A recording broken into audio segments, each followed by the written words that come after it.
नमस्कार दोस्तों, स्वागत है आपका आज के नए एपिसोड में। मैं आशा करती हूँ कि आप सब लोग ठीक होंगे। दोस्तों, आज मैं आपके सामने ऐसी कहानी लेकर आई हूँ जो केदारनाथ में घटी थी। ये एक ऐसे भक्त की कहानी है जिसे महादेव ने केदारनाथ में साक्षात दर्शन दिए थे। तो चलिए उनकी कहानी शुरू करते हैं। दोस्तों, कहा जाता है कि वो भक्त महादेव का बहुत बड़ा भक्त था। तो एक दिन उसने केदारनाथ जाने का निश्चय किया और वो एक गांव में रहा करता था। आप तो जानते ही हैं कि उस समय वाहनों की सुविधा नहीं हुआ करती थी, तो उसने पैदल ही केदारनाथ की यात्रा करने का निश्चय किया और वो रास्ते में जाते जाते वो महादेव का जाप करते हुए गया और कुछ हफ्तों के बाद वो केदारनाथ धाम पर पहुंच गया।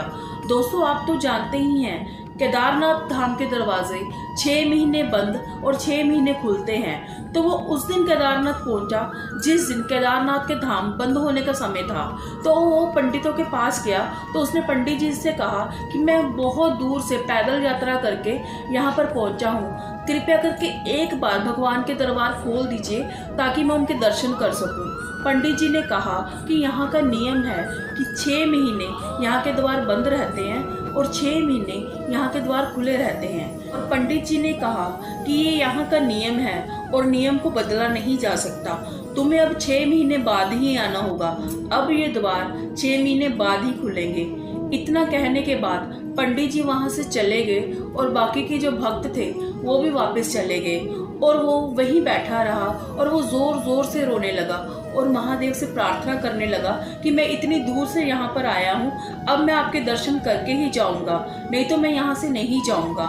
ऐसे ही रोते रोते रात हो गई और उसने देखा कि दूर से एक साधु बाबा आ रहे हैं और उनके लंबे बाल, खुली जटाएं थी और उनके हाथ में एक त्रिशूल था और डमरू भी था। तो वो उनको पूछने लगे कि बेटा तुम यहाँ पर क्या कर रहे हो। उसने साधु बाबा को पूरी बात बताई। उसने कहा कि मैं इतनी दूर से पैदल चलकर आया हूँ, लेकिन मेरा यहाँ आना व्यर्थ हो गया, लेकिन मैं यहाँ से वापस नहीं जाऊँगा। तो साधु बाबा ने कहा कि तुम चिंता मत करो, सब ठीक हो जाएगा। उन्होंने उसको खाने के लिए खाना दिया और उसके बाद वो बहुत ज़्यादा थका हुआ था और साधु बाबा ने कहा कि तुम्हें महादेव के दर्शन ज़रूर होंगे और सुबह ये द्वार ज़रूर खुल जाएंगे। इतना सुनते ही वो बहुत ज़्यादा गहरी नींद में सो गया और जब वो सुबह उठा तो उसने देखा कि वो साधु बाबा वहाँ पर नहीं थे।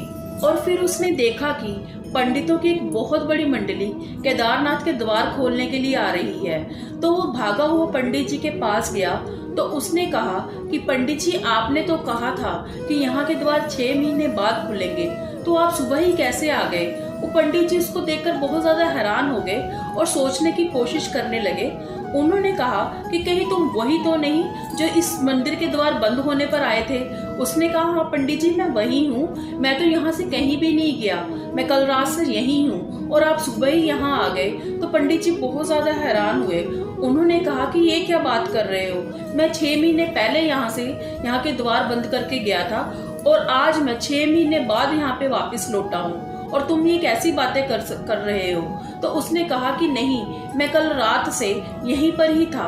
वो बहुत ज्यादा हैरान हो गए कि 6 महीने तक इतनी ठंड में ये आदमी कैसे जीवित रहा, इसको कहीं से जानवर ने कुछ नहीं किया, ये एकदम सही सलामत कैसे रहा। और तब उस भक्त ने बताया कि रात को यहाँ पर एक साधु बाबा आए थे जिनके लंबे बाल थे, खुली जटाएं थी, उनके हाथ में एक डमरू और त्रिशूल भी था। उन्होंने उनको खाना भी खिलाया और उन्होंने उन्हें आश्वासन दिया कि तुम्हें सुबह ही इस मंदिर के द्वार खुले हुए मिलेंगे। ये सुनकर वो पंडित उस भक्त के पैरों में गिर गया। उसने कहा कि मैं इतने सालों से यहाँ पर पूजा अर्चना कर रहा हूँ, मुझे आज तक महादेव के दर्शन नहीं हुए। तुम बहुत ज्यादा भाग्यशाली हो, तुम्हें महादेव ने स्वयं ही दर्शन दिए हैं। वो साधु बाबा कोई और नहीं, स्वयं महादेव थे। ये सुनकर वो भक्त बहुत ही ज्यादा खुश हो गया और उसकी महादेव के प्रति श्रद्धा और भी ज्यादा बढ़ गई। और वो भक्त उत्तराखंड का रहने वाला था और उसने अपनी ये कहानी क्योरा में पोस्ट की ताकि सब लोगों को ये पता चल सके कि महादेव आज भी केदारनाथ में रहते हैं और वो अपने भक्तों की रक्षा भी करते हैं और उनकी इच्छा को भी पूरा करते हैं। तो दोस्तों ये कहानी यहीं तक थी। मैं आशा करती हूँ कि आपको ये कहानी पसंद आई होगी। दोस्तों अगर आपको ये कहानी पसंद आई है तो नीचे कमेंट में हर हर महादेव ज़रूर लिखिएगा। तो दोस्तों इसी के साथ मैं खुशी शर्मा आपसे विदा लेती हूँ। मिलते हैं आपको एक नए एपिसोड के साथ। तब तक के लिए आपका बहुत बहुत धन्यवाद।